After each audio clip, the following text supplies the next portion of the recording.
Onda Pesquera, la radio de la mar. Con Jesús Ferreiro. Aquí, en Radio España. Están ustedes a bordo de Onda Pesquera, la radio de la mar. Transmitimos a través de Radio España y desde la cabina Marconi de este buque informativo que aquí comienza su singladura de hoy. Bienvenidos a bordo. Bienvenidos a bordo de la radio de la mar. Onda Pesquera. Onda pesquera al aire quiere ir contigo a acompañarte en nuestra singladura, en este diario viaje, comunicando vida, llenando ausencias, quiere acercarte a quien en la distancia te siente tanto esperando estar. De frente, Onda Pesquera. Existen tres clases de hombres: los que viven, los que mueren y los que están en la mar. Contra viento y marea, sin miedo al temporal, navegamos unidos, la gran familia de la mar. Desde la ciudad de Santander y a través de Radio España, estamos transmitiendo para los 7 mares y los 5 continentes Onda Pesquera, la radio de la mar. Nuestro barco es la radio, navegamos unidos, la gran familia de la mar. Navegamos unidos, la gran familia de la mar.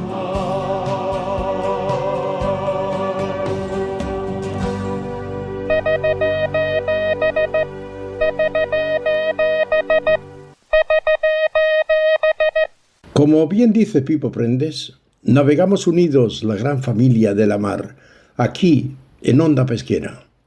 Buenos días, buena gente de la mar. Buenos días nos dé Dios y nuestra santa patrona, la Virgen del Carmen. Onda Pesquera nació hace ya 62 años, exactamente el día 9 de septiembre del año 1963, y hoy, lunes, día 2 de junio del año 2025, es nuestro programa número 6344, el 110 de esta temporada, aquí en Radio España, la emisora número 1 de la radio española.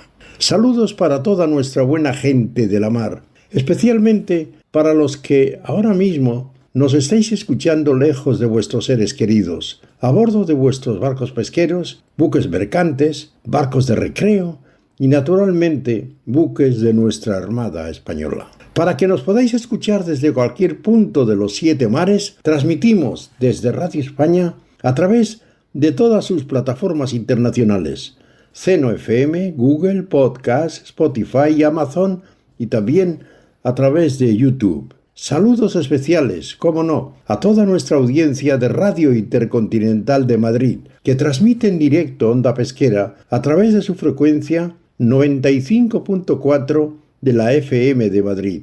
También saludamos a los que nos estáis escuchando a través de la frecuencia 106.1 de la FM de Radio Roncudo de Corme, esa bella población da Costa da Morte, donde nacen los mejores percebes del mundo. Hoy, y para ayudarnos a entender mejor la actual situación del mundo de la mar, van a embarcar en Onda Pesquera en el puerto de Santa María, en Cádiz, el capitán de corbeta Diego Cánovas; en Madrid, Julio Morón; en Ribeira, Coruña, Manuel Ruiz; en Candás, Asturias, Pipo Prendes; en Santander, Cantabria, Begoña Merino; en Cartagena, Murcia, el capitán de navío Eduardo Bernal. Jorge Álvarez subirá a bordo de Madrid y quien les habla encantado, Jesús Ferreiro, lo hará en el puerto de Santander. Que nuestra santa patrona, la Virgen del Carmen, nos acompañe a todos en esta singladura. Comenzamos a navegar a bordo de este buque informativo que se llama Onda Pesquera y que es la radio de la mar. Onda pesquera al aire quiere ir contigo a acompañarte. Continuamos navegando en Onda Pesquera, la radio de la mar. Continuamos en esta singladura, la número 6344. Y vamos a hablar de un tema triste que ocurre demasiadas veces, pero esta vez ha sido todavía más triste porque ha ocurrido en el muelle, en el puerto concretamente de la Restinga. Bueno, todos habéis visto, supongo que varias veces, porque lo han dado por todos los canales, por todos los sitios, las imágenes de la tragedia ocurrida en el Cayuco, justo cuando las personas que iban a bordo iban a saltar a una lancha de salvamento marítimo. Hoy he escuchado al presidente del Cabildo de Canarias y le doy toda la razón porque ha dicho claramente que aquí ha fallado algo. O ha fallado el protocolo porque está mal, o han fallado, si el protocolo está bien, han fallado las personas que tenían que cumplirlo.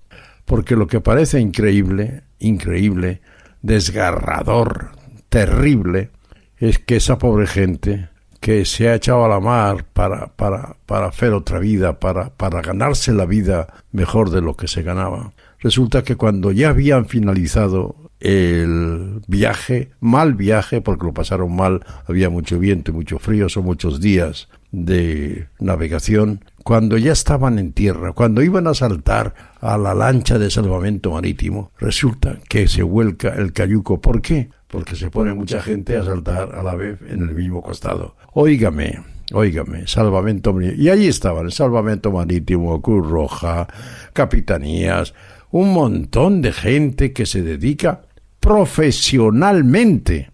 No son voluntarios, no.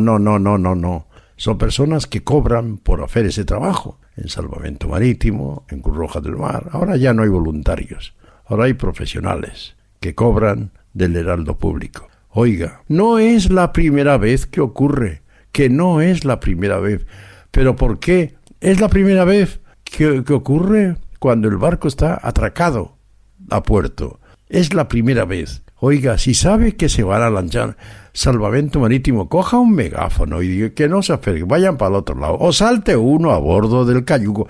No se puede hacer eso, se ha hecho muy mal, han fallado el responsable de salvamento marítimo. Y claro, un fallo con 7 personas fallecidas, 4 mujeres y terrible, 2 niñas y una adolescente. Terrible, imágenes terribles. Dios mío. Yo quiero hablar hoy con un experto con el que tenemos muy buena relación y al que admiramos por su trabajo y por la seriedad de su trabajo, un experto marino, el capitán de corbeta Diego Cánovas. Diego, buenos días. Muy buenos días, Jesús. Muy buenos días a la buena gente de la mar. ¿Qué opinión tienes sobre este suceso? Pues yo creo que concretamente sobre el suceso en concreto, evidentemente estoy plenamente de acuerdo contigo y alabo la valentía con la que has expresado realmente cuál es el problema. En la Armada le llamamos a esto procedimientos, ¿no? Lo que en el ámbito civil se llama protocolos. Pero aquí ha fallado la ejecución de un procedimiento básico de seguridad. Es decir, la embarcación, el Cayuco, pues es inestable cuando tú haces un desplazamiento de la carga. Técnicamente los marinos eso lo conocemos bien. Entonces, hay un desplazamiento de la carga hacia una banda y evidentemente pues el Cayuco vuelca y se pone quilla al sol. Y además con lo terrible de la perspectiva de género en el accidente, porque date cuenta, Jesús, que mueren en estos casos siempre los que físicamente son más débiles. Lo hemos visto en otros accidentes en la mar, ¿no? Se salvan los más fuertes y eso es terrible, ¿no? Porque son del género femenino, 4 mujeres y 3 niñas, ¿no? Esto es terrible. Por tanto, debería de hacerse, desde luego, y supongo que se estará haciendo, una investigación para depurar cualquier tipo de fallo en la aplicación del procedimiento, en la aplicación del protocolo. Ha saltado ahora un poco Frontex. No, es que esto no tiene nada que ver con Frontex. La inmigración ilegal tiene un doble plano. Una es la cuestión humanitaria que no podemos soslayar por los convenios internacionales a los que España se ha adherido y por el principio de humanidad que rige nuestra conducta. Y luego tenemos la parte de el delito de tráfico de seres humanos, que es uno de los delitos dentro de lo que conocemos como seguridad marítima, que ahí es donde está Frontex. Por tanto, decir que es necesario que aumente el contingente de Frontex como consecuencia de este accidente, bueno, está claro que Frontex debería de tener un papel más activo y con más recursos, a pesar de que el gobierno parece que no lo considera así, sobre todo para preservar la seguridad marítima de una parte importante de nuestro país como es las Islas Canarias. Pero por otra parte, pero hay que reconocer que a la hora de aplicar el principio humanitario y el convenio SOLAS, que no podemos soslayar, y todos los procedimientos de seguridad que tengamos que implementar, eso hay que hacerlo de una manera con pulcritud y profesionalidad. Y eso parece que ha fallado, Jesús. Sin duda, estoy totalmente de acuerdo. Y yo quiero comentarte una cosa, Diego. Llevo mucho tiempo ya predicando, yo creo que en el desierto, nunca mejor dicho. ¿Cómo es posible que todo el mundo conoce dónde se compran los billetes para viajar? ¿Con quién hay que hablar para comprar un billete? ¿Qué cuánto cuesta? Pues cuesta entre 4.000 y 7.000 euros a esta pobre gente que tiene que vender todo lo que tiene allí para poder hacer el viaje. Digo yo, por favor, si conocen ustedes, como lo conocen, como las autoridades conocen, dónde se venden los billetes, los hoteles donde se compran los billetes, qué personajes venden los billetes, por favor, ¿no pueden ustedes hablar, por favor, por Dios, con esos personajes y pedirles, por favor, que si le cobras 7.000 euros, 5.000 euros, 4.500 por un niño que va en el cayuco, ¿por qué no le das a cada uno un salvavidas? Un salvavidas que vale 12 euros. 12 euros. Por Dios, ¿por qué no se hace eso? Pues si llevase cada uno un salvavidas puesto. Coño, en este accidente ni en los anteriores se hubiese muerto ninguno. Por 12 euros. Esto absolutamente. Además es que a mayores, es que la mayoría de ellos no saben nadar.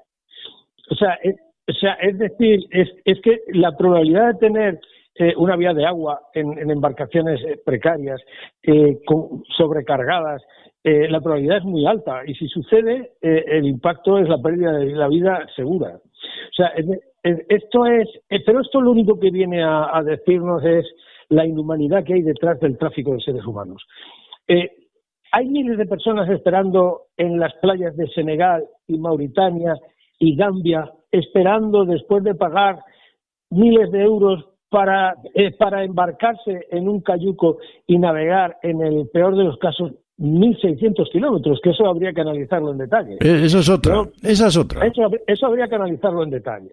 Entonces, pero entonces el punto de partida no está controlado. Hay familias que envían a sus hijos, no solamente desde el Sáhara Occidental, Marruecos, Mauritania, Senegal y Gambia, que es desde las costas de donde salen, sino desde Mali. Hay familias que mandan a sus hijos, llega a Europa, búscate la vida y me manda recursos aquí. Y a sus hijos probablemente ya no verán ni el cadáver de sus hijos, ¿no? Entonces, esto es un tema, por supuesto, trasciende a España, pero la política española no parece que esté dando muy buenos resultados. El año pasado, el Hierro tiene 12.000 habitantes, corrígeme si me equivoco, ¿no? Es una isla que tiene 12.000 habitantes y el año pasado ha recibido 24.000 inmigrantes. Sí, 24.000 y un poquito más. Sí, pues no, 48.000 en total. Fue el récord, ¿no? El año pasado. Eso es. Pero el hierro concretamente 24.000. Entonces dice, esto según datos de Frontex. Entonces, esto es inasumible. O sea, es inasumible Claro. para los inmigrantes, es inasumible para la población de Canarias. Que no se puede, es que no puede ser. Y luego hay una cuestión que tenemos que tener claro. Una vida vale igual una vida africana que una vida europea, que una vida es muy preciado. Bueno, los que somos creyentes pensamos eso, ¿no? Somos todos hijos de Dios, ¿no? Decía San José María que solo hay una raza en el mundo, que es la de los hijos de Dios. Pues en este caso hay varios frentes.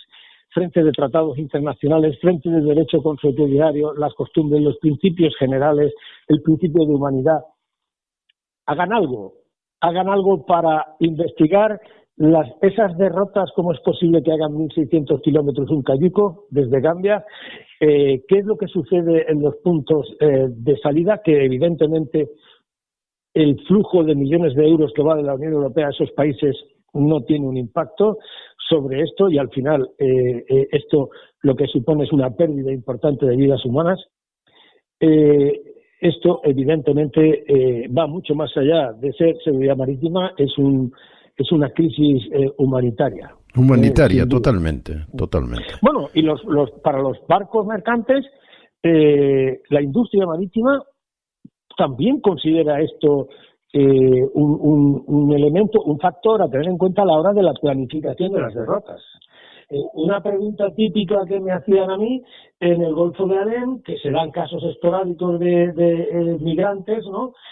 Hacia Yemen y desde Yemen al Cuerno de África, era que si íbamos a llegar a aquellos niveles que recordará Jesús del Mediterráneo Oriental cuando se inicia el conflicto en Siria, ¿no? Que hay millones de refugiados y una tragedia que se nos olvida fácilmente. Esto también tiene una incidencia en el planeamiento de las derrotas y las evaluaciones de riesgo de los oficiales de protección de las compañías. Por tanto, tiene la multidimensionalidad que tiene la mar. Y no parece que los gobiernos estén preparados para afrontar esa multidimensionalidad. Esa es la realidad. Capitán de corbeta Diego Cánovas, como siempre es un placer hablar contigo porque nos enseñas y compartes con nosotros tu sabiduría y tus conocimientos. Muchísimas gracias y volveremos a conectar contigo. Un abrazo muy fuerte, Diego. Un abrazo muy fuerte, Jesús, y a toda la audiencia. Estás escuchando Onda Pesquera, aquí en Radio España. Continuamos navegando en Onda Pesquera, la radio de la mar, y continuamos en esta singladura, ya la número 6.344, en la 110 de esta temporada. Y vamos a hablar con una personalidad importante en el mundo de la pesca de nuestro país y también a nivel internacional, con el director gerente de OPAMAC, entre otras responsabilidades. Vamos a hablar con Julio Morón. Buenos días, Julio. Buenos días. ¿Qué tal estamos? Muy bien. Muy bien. Hombre, pues serás el único habitante de este pequeño planeta que está muy bien, pero bueno, está bien eso. Tal como está el mundo.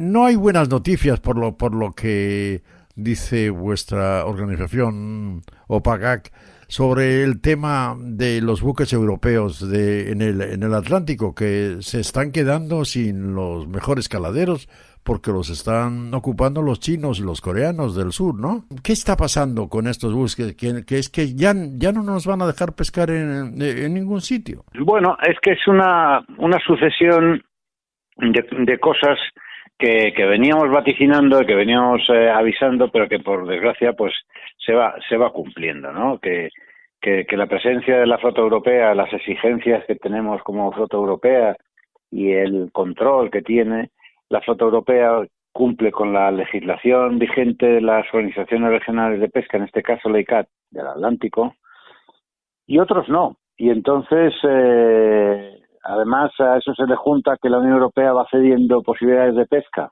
en beneficio de terceros, de países costeros, y nos queda pues cada vez menos flota, porque la operativa en el Atlántico se está volviendo, aparte de difícil económicamente, complicada, y vienen otros con costos mucho más baratos a tomar nuestro lugar. Esa es la realidad que estamos afrontando en estos momentos. Sí, sí, pero vosotros, en realidad, ¿contra quién hay que luchar? Porque esto es incomprensible ya. ¿Contra Bruselas o contra quién? Porque es que yo no sé quién hace estas leyes, sobre todo quién está encargado de que todo el mundo por igual las cumplan. Pues es un poco dejación de la propia Unión Europea, que tiene la responsabilidad de representarnos en las organizaciones regionales, porque es la competencia pesquera. ¿Qué sucede? Que hemos tomado siempre, como pasa con todo el sector primario, no estamos exentos de la misma política, hay que liderar con el ejemplo, es lo que nos dicen siempre en Bruselas. Entonces tenemos que ser los mejores en esto, en aquello, que estamos de acuerdo. Sí, la sostenibilidad medioambiental hay que garantizarla. Las condiciones laborales tienen que ser las mejores posibles a bordo de nuestra flota. Pero todo eso estaría perfecto si nuestro mercado exigiera lo mismo a todo lo que viene importado. Claro. Porque el problema está en que cuando las fábricas de conservas que se han desarrollado en África, desde los años 70 que nosotros empezamos a pescar en las costas de África Occidental, veían que se reducía el suministro, pues es muy sencillo. ¿Por qué? Porque se tenía que pescar menos, había cuotas que había que respetar, había temporadas de veda que había que respetar. Entonces vieron, oiga, si la flota europea ya no me suministra porque está cumpliendo con las cuotas y durante 3 meses no tengo pescado, voy a buscar una alternativa. Y entonces, ¿qué hicieron? Pues invitaron a flotas chinas y coreanas a abanderarse en los países en los que tienen las fábricas y así garantizan el suministro, porque a esta gente no la controlan de igual forma que a nosotros. Y eso ha ido progresando en el tiempo hasta que prácticamente nos han echado. No es que no las controlen, igual es que no las controlan, porque parecen esclavos en lugar de marinos. Oiga, yo no puedo luchar contra esa flota, pero hay una ley que alguien tiene que encargarse de que se cumpla. Pues en este caso el mercado tendría que reaccionar ante esto. ¿Pero quién es el mercado? Pues el mercado, estamos en un sistema capitalista, Jesús, y esto está dominado por la ley de la oferta y la demanda. Y cuando viene No. Sí. La ley de la oferta y la demanda está muy bien, pero hay otra ley por encima de esa, que es que si yo voy a pescar, usted va a pescar, tenemos que ir en las mismas condiciones. Correcto. Claro. Estoy totalmente de acuerdo. Claro. Pero por desgracia, la vida real, Jesús, es la del capitalismo que tenemos, que es oferta y demanda. Entonces, si en Europa exigieran las mismas condiciones que nos exigen a los productores comunitarios, pero ya te digo en todo el sector primario, si exigieran lo mismo cuando va a comprarlo un supermercado, el suministro ese tiene que estar garantizado al mismo nivel que cumple la flota europea, y eso no se cumple, eso totalmente no se da. De acuerdo. Entonces tenemos, y cito los ejemplos concretos. La flota coreana se abanderó en Senegal, y Senegal tiene una fábrica de conservas que exporta a Europa y a la Unión Europea, y a Estados Unidos, libre de arancel. Y ya está, y entra en nuestro mercado con todas las bendiciones.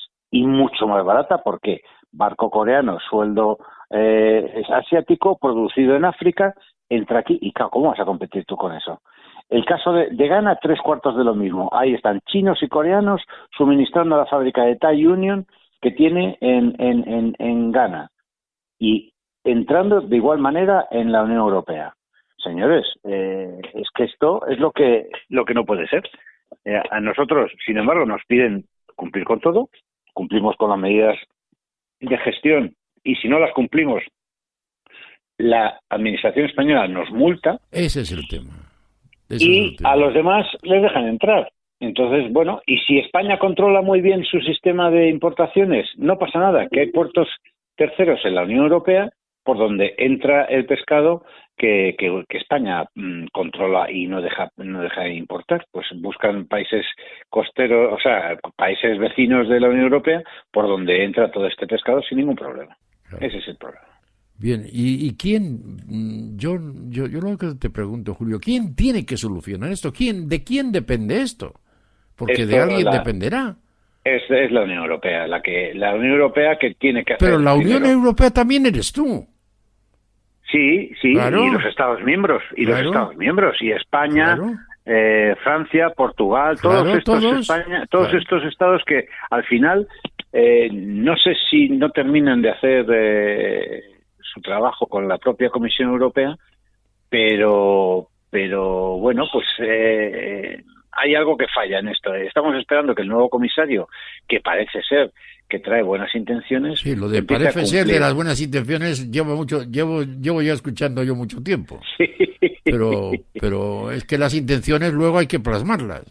Eso estamos ahora exigiéndole. La semana que viene precisamente vamos por Bruselas a mover un poco el avispero y que todas esas buenas palabras que el señor Costas Cádiz nos ha dado en los primeros 5 o 6 meses empiece a hacerlo efectivo. Y es un poco la preocupación principal ahora, es ver si de verdad la esperanza que tenemos en la nueva comisión se plasma en acciones que nos hagan nuestra vida más posible. No estoy diciendo fácil, sino posible, porque la flota europea está en el punto de existir o dejar de existir. Ese es no es por ponernos trágicos, pero es que es así. Y el ejemplo es el que estamos hablando, del Atlántico, la flota atunera, pues es lo que es. Y como bien sabes, Julio, las capturas de los atuneros europeos se ha reducido un 38%. Eso es, porque todo esto... Lógicamente, entre que hay que cumplir una cuota y hay que limitar nuestras capturas de manera significativa y luego se tiene que cumplir una veda adicional en este caso ya se ha reducido a 45 días, pero hemos estado hasta 72 días parados. Caramba. Es que entonces, ¿cómo vas a hacer viable una actividad económica? Imposible. Y entonces ese es el problema. Y mientras eso, nuestros compañeros de pesca pues están haciendo lo que quieren, porque... Mira, no le llames compañeros a esta gente, por amor de Dios. Bueno, estamos hablando de gente de mar, de todas formas. Pero eso no es gente de mar, hombre. No, eso no son gente de mar, hombre. Estos son esclavos, hombre. Pero el caso es que tú sabes bien lo que pasa a bordo de esos barcos. Sí. Esta pobre gente que está a bordo son pobre gente, eso sí que son. Eso es. Pero son esclavos, no son gente de mar. Totalmente. Coño. Y han incrementado sus ventas de pescado un 68%. Un Correcto. 68%. Coño, no hay derecho, joder. No hay derecho. Así no vamos a ninguna parte. Pues claro que no. Y así estamos amarrando barcos, desguazando barcos. Me cago en la leche. Es terrible esto. Terrible. Coño, pues plantaros en Bruselas, Julio. Es un poco, veremos en los próximos meses si de verdad hay movimiento en Bruselas en este sentido o no, porque si no, pues lo que haremos pues será salir de la bandera española. Por desgracia, tenemos que... Oye, un favor que te quiero pedir, Julio. Sí, que Jesús. Tenéis a 4 barcos ahí en Dakar, 4 atuneros vascos. 4 cañeros, sí.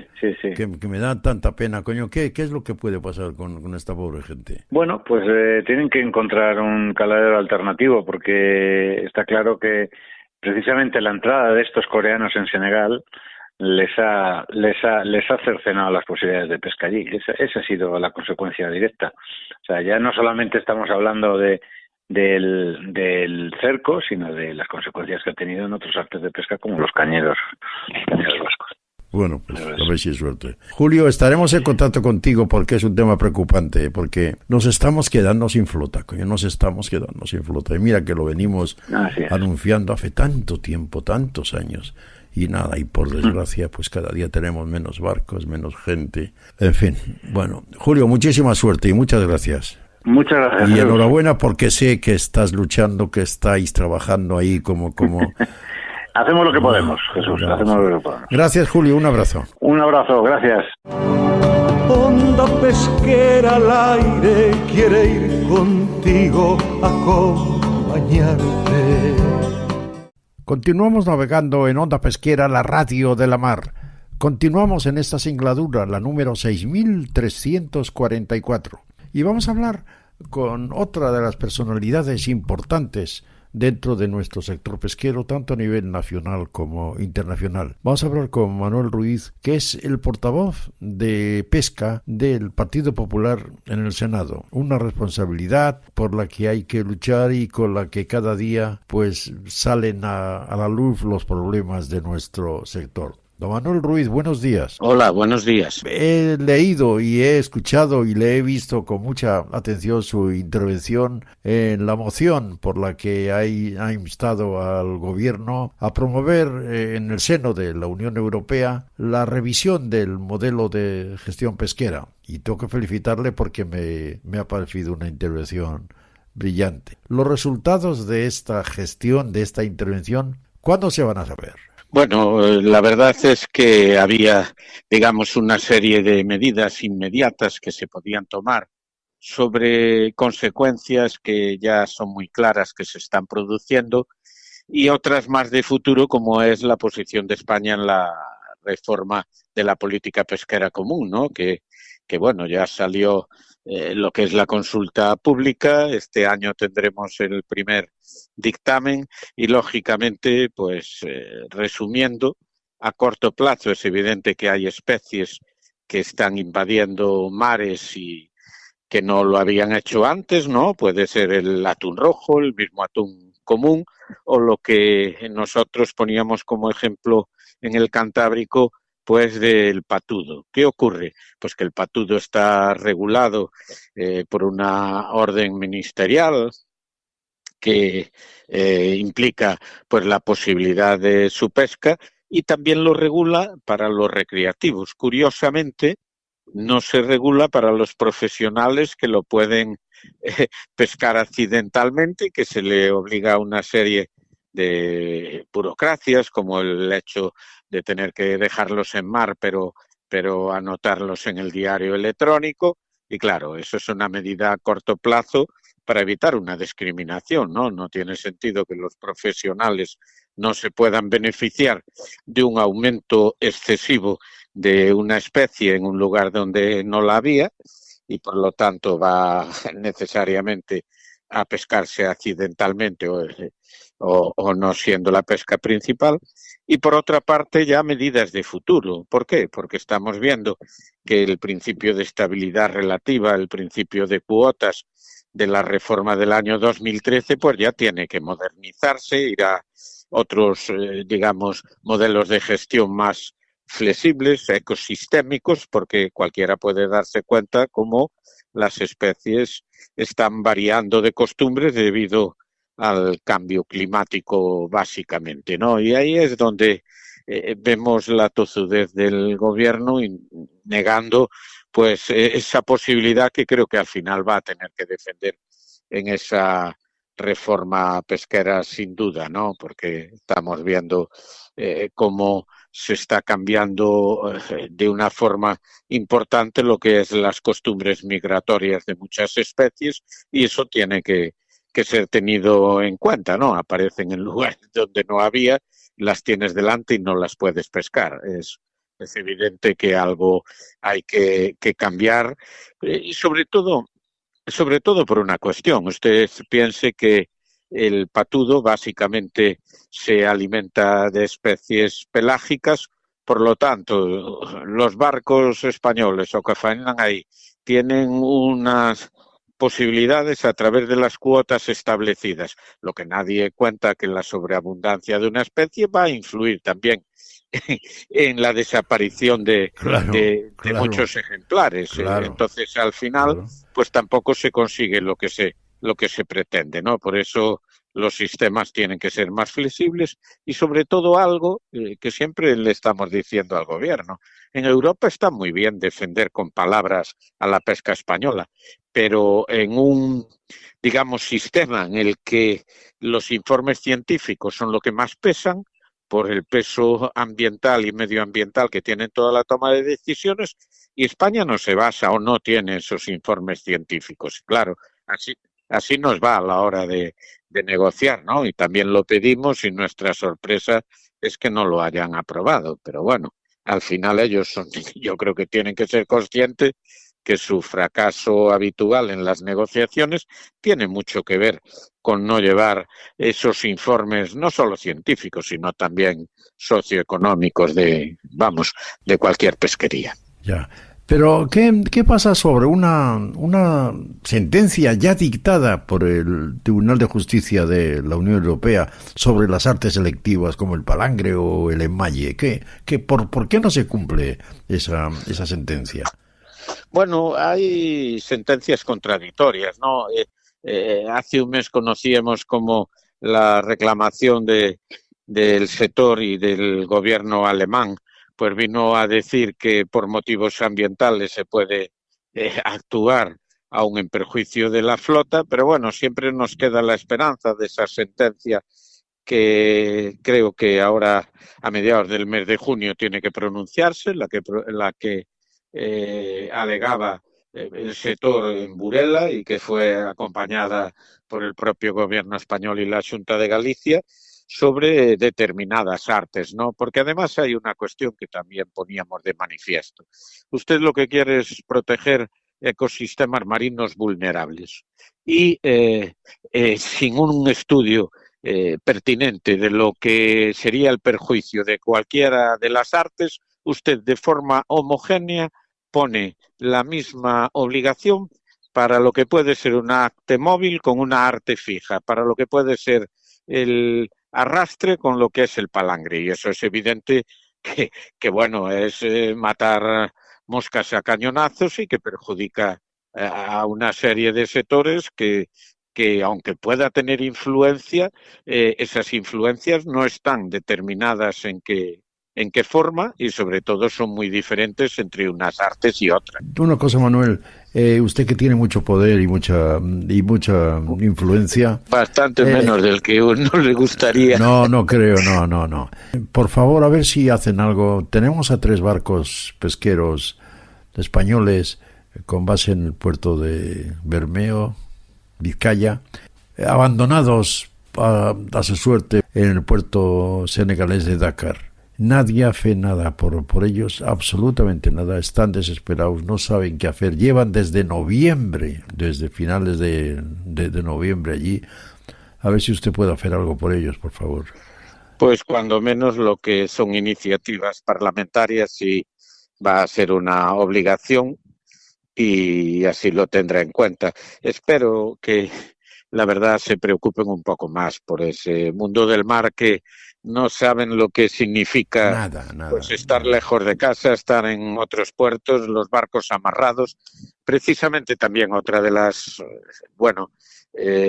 proposiciones en nuestro caso en el Senado son mociones que vamos a debatir este mes, tiene que ver, ¿no?, con una discriminación que tienen pues los marineros o tripulantes que van con bandera española en aguas internacionales y que tienen una diferenciación importante con los que lo hacen con una bandera extranjera, ¿no? Que es esa exención fiscal de 60.000 euros que no lo tienen nuestros tripulantes, ¿no? Y al final, pues todo eso es lo que va influyendo en que el relevo generacional siga siendo el primer problema. Pues claro.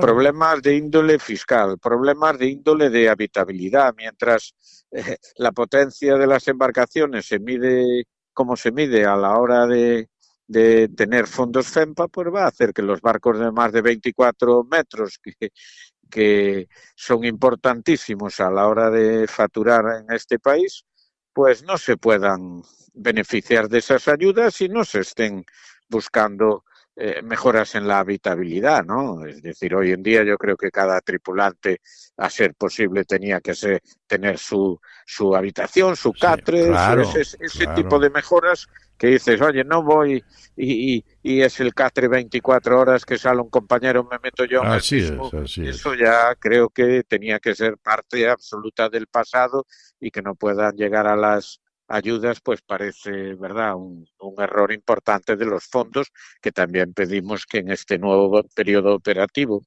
que entra en el año 27, pues se tenga en cuenta todas estas circunstancias, ¿no? Y a usted que se preocupa y mucho, y además es portavoz en el tema de pesca por parte del Partido Popular en el Senado, ¿no le da pena, Manuel, que cada día, ya no cada año, casi cada día tenemos menos barcos, menos gente, menos pescado, menos... Pero es que va a llegar el momento en que esto se ponga a cero, que no vamos a tener ningún barco, ninguno. Es que es lo que dice usted, ¿no? Ahora vamos a ir a la quinta reforma de la política pesquera común. En cada una se pretendió, pues, introducir nuevos conceptos, pero en todas y cada una de ellas, pues, lo que llevó es a menos flota y a menos tripulantes. Hoy leí aquí en la prensa gallega, pues, que digamos, la gente joven, solo supone un 14% de las tripulaciones.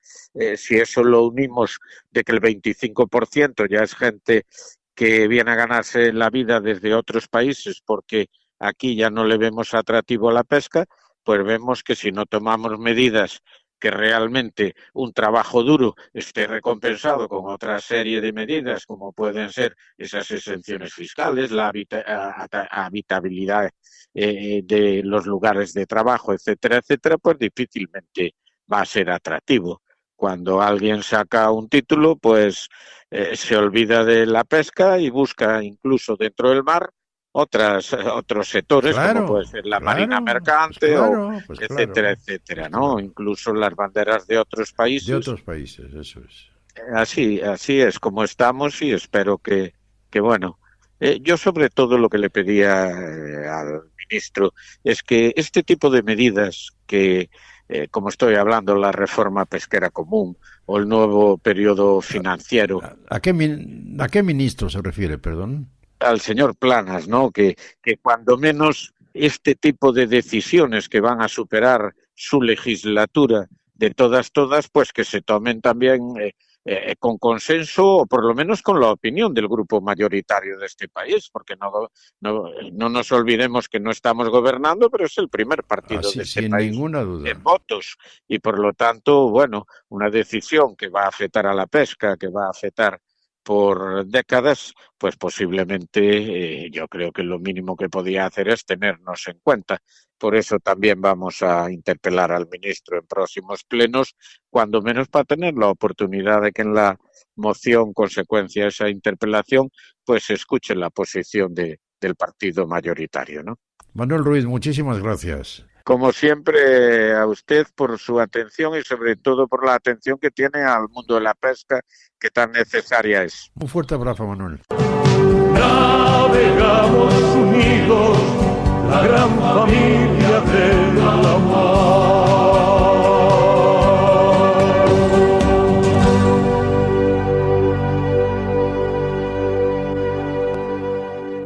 Ha llegado el momento de navegar por el mar Cantábrico, atracar en el puerto de Santander y escuchar con atención a Begoña Merino.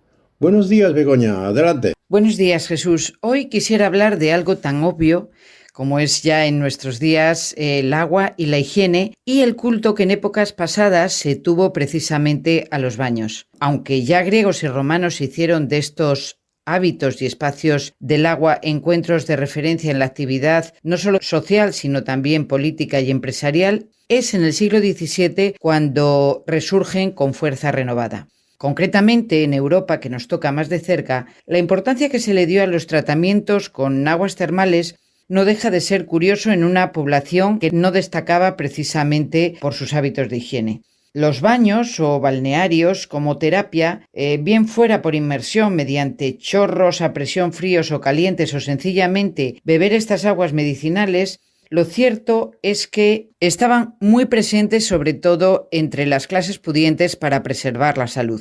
Especialmente el agua de mar, nuestra querida mar, irrumpió con fuerza en estos tratamientos a los que a veces se les atribuían bondades poco científicas, pero también alguna que en la actualidad se ha comprobado aportan un sinfín de beneficios para problemas psiquiátricos, circulatorios, respiratorios o cutáneos. Como decía, tuvieron ya sus antecedentes en el siglo XVIII e incluso antes.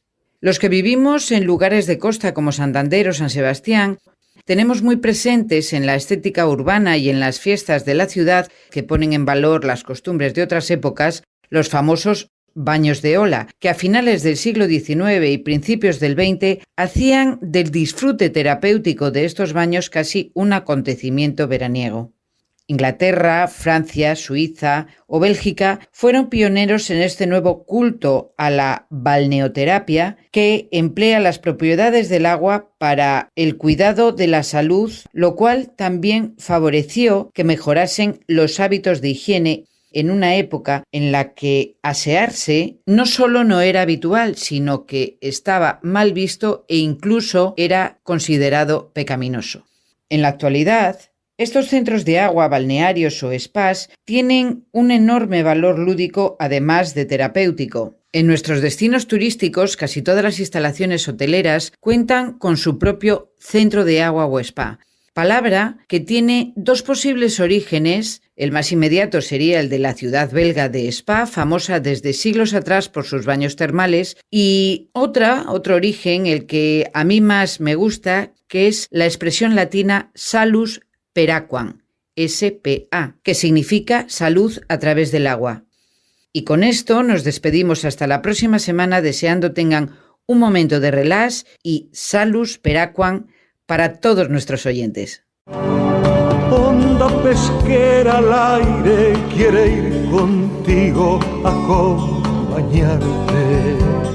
Naturalmente, como en cada singladuro, hoy también atracamos en el puerto mediterráneo de Cartagena para escuchar al capitán de navío Eduardo Bernal. En su espacio, Necesitas la mar, te enseña. Hoy recordando la historia de una amistad decisiva. Adelante, capitán de navío. Necesitas la mar, te enseña. Hoy vamos a hablar de una amistad decisiva. Extraído y adaptado del artículo Bernardo de Gálvez y Francisco Saavedra, Una amistad decisiva. Autor Manuel Moreno Alonso. Como resumen inicial de su vida, Juan Francisco de Saavedra y Sangronis fue un destacado militar, funcionario y diplomático español, ejemplo de ministro ilustrado.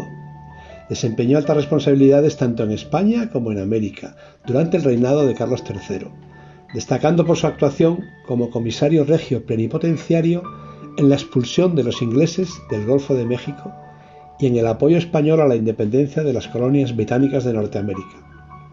Posteriormente sería nombrado secretario de Hacienda y de Estado por Carlos IV y nuevamente secretario del Despacho de Estado por Fernando VII. Llegó a ser designado por los españoles presidente de la Junta Suprema de España e Indias y regente del reino durante la ocupación francesa. Bernardo de Gálvez es de sobra conocido por nuestros oyentes, por lo que no necesita referencias. La amistad de Francisco Saavedra con Bernardo de Gálvez ofrece muchas claves para el conocimiento de los tiempos de juventud de Gálvez, cuando éste llevó a cabo la aventura americana. Gracias precisamente a esta amistad, Saavedra fue protegido del tío de aquel, el todopoderoso ministro de Indias, José de Gálvez. Su pronta conexión con los Gálvez permitió al joven Saavedra entrar en contactos al máximo nivel, con miembros destacados de la corte, con los distintos ministerios, con el propio Florida Blanca y con las autoridades francesas. Debido a su sobresaliente talento, del que hay tantos testimonios, no puede extrañar que fuera elegido comisario regio para la intervención de España en los Estados Unidos. Este asunto acaparó la atención del ministro de Indias y por tanto la suya, la guerra de Inglaterra con los Estados Unidos. Esta guerra atrajo el interés máximo de Saavedra, quien tenía sus propias ideas sobre el panorama internacional. Desde su punto de vista, a España no le convenía que los ingleses conservasen el poderío marítimo que se habían arrogado, pero al mismo tiempo no podía mirar sin gran recelo la independencia de los angloamericanos vecinos a sus ricas posesiones. Al final, tras numerosas dudas e indecisiones, prevaleció la solución militar y la guerra contra Inglaterra se declaró en mayo de 1778. Otro asunto ante el que también intervino activamente Saavedra fue el de la financiación de la guerra, para el cual el ministro Gálvez recurrió a él, al pedirle un dictamen que fue de su mayor satisfacción. Se ocupó de los asuntos mercantiles, de la situación de las plazas desde Veracruz al Orinoco, así como de las expediciones de mar y tierra, que habían de ir a América. Asimismo, estuvo en todos los detalles de la preparación de una flota en Cádiz para La Habana en abril de 1780. Bernardo de Gálvez, siendo gobernador de la Luisiana, se apoderó de varios puestos que los británicos tenían en el Mississippi. Se le encargó la conquista de Pensacola, desde donde los ingleses hacían un gran contrabando en todo el seno mexicano. Saavedra conocía las dificultades de la empresa, pues sabía de las dificultades para la proyectaria expedición contra Pensacola, agravada por la escasez de caudales en La Habana y la desunión que reinaba entre aquellos jefes. Para ello, fue nombrado para resolver esta cuestión y se le dieron dos órdenes claras. La primera, dirigida al presidente de la Junta de Generales, mandaba dar forma en La Habana a la dirección de las operaciones militares. Y la segunda, que por las tesorerías de Indias se franqueasen bajo la firma de Saavedra cuantos caudales se pidiesen. Saavedra participó activamente en el desembarco de Pensacola, junto al ejército que mandaba su amigo Bernardo de Gálvez, que ascendía a 7.805 hombres. Asistió a todas las operaciones, siempre al lado de Bernardo, cosa que le había encarecido su tío, el ministro de Indias. Regresó a España no sin antes realizar gestiones muy productivas en México y pasar por Francia.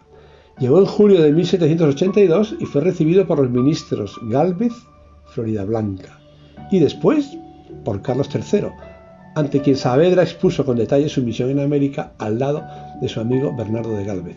En la brillante y excepcional carrera política y militar de Saavedra, su acción verdaderamente trascendental fue siempre discreta.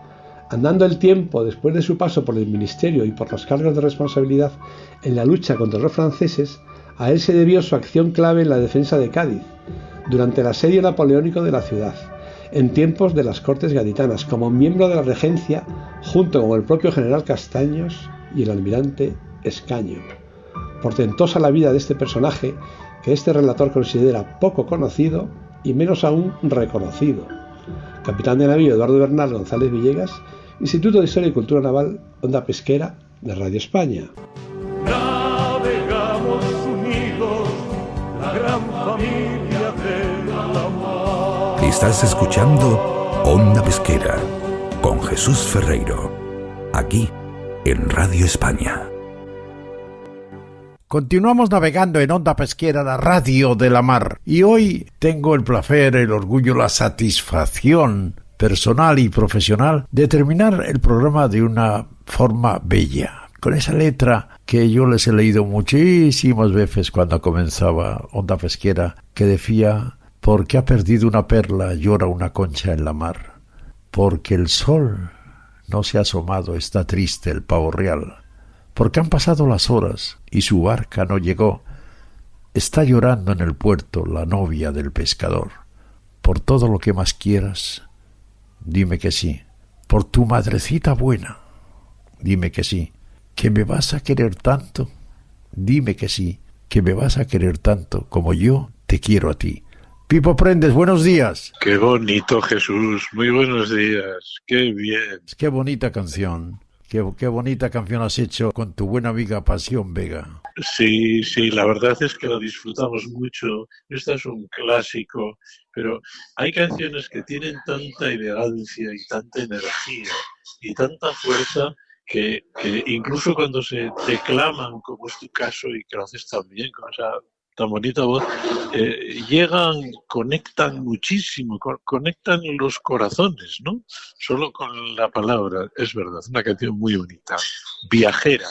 ¿Qué tal es Pasión Vega? Pues Pasión es un encanto de persona, porque no es solo lo que se nota externamente, exteriormente, que es una mujer que engancha con la voz, con una melodiosa voz de seda, que decía el malagueño, el actor, como se llaman, Banderas, ¿no? Siempre decía la voz de seda.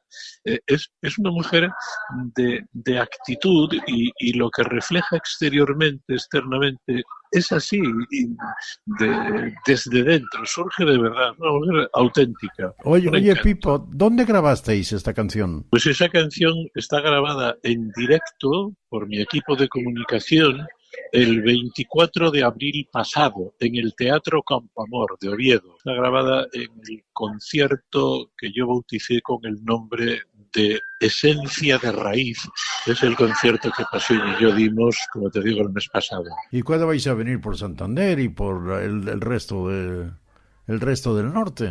Pues esta emisora que tiene tanta fuerza y tanta energía, voy a aprovecharla para decirle: Santander, resto de España, invitadnos a Pasión Vega y a mí, Pipo Prendes, a que llevemos nuestro concierto y disfrutemos mucho cantando, porque os prometemos que vamos a ser altamente contagiosos desde el escenario a la hora de disfrutar. Cuña publicitaria. Pues Onda Pesquera se va a convertir en un colaborador de Pipo Prendes y de Pasión Vega para disfrutar de sus canciones, que esta, por ejemplo, también tiene relación con el mundo de la mar. Claro. Como que han pasado las horas y su barco no llegó. Sí. Está llorando en el puerto la novia del pescador. La novia del pescador. Fíjate qué cosa la mar, ¿no? La mar, que algunos dicen separa. La mar sobre todo es unir, ¿no? Y la paradoja es que separar y unir es lo mismo, pero esto es como el vaso medio lleno y medio vacío. La mar que une y vincula como esos 6.344 programas, Jesús, se dice pronto. Impresionante, ¿no? Sí. Somos uno de los programas más veteranos de la radio a nivel internacional, a nivel nacional, claro.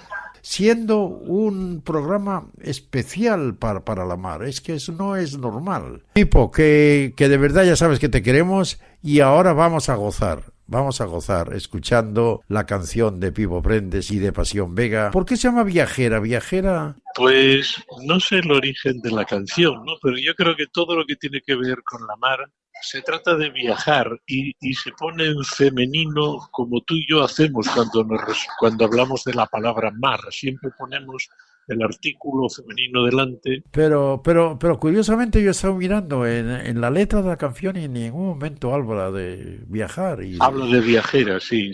Eso es muy bonito y muy interesante lo que dices, porque hay algunas canciones que tienen un título que no obedece a ninguna palabra. Efectivamente. Sí. Yo creo que es me atrevo a decir, hasta fallo del autor. Sí, o compositor. puede ser. Porque despista, ¿no? Puede ser, sí. No te creas que no, ¿eh? Es verdad, fíjate, ayer una persona... una persona que me sigue me decía, esta canción se llama La novia del pescador. Decía, ¿no? Que tiene que me parece una traducción mucho más práctica que el nombre verdadero del... Pues nada, escuchemos ahora mismo La novia del pescador o Viajera. Un abrazo muy fuerte, querido Pipo. Un abrazo muy grande para ti y para todos los oyentes de Onda Pesquera. Hasta siempre, querido Jesús. Porque ha perdido una perla, llora una concha en el mar, porque el sol no se ha asomado, está triste el pavo real,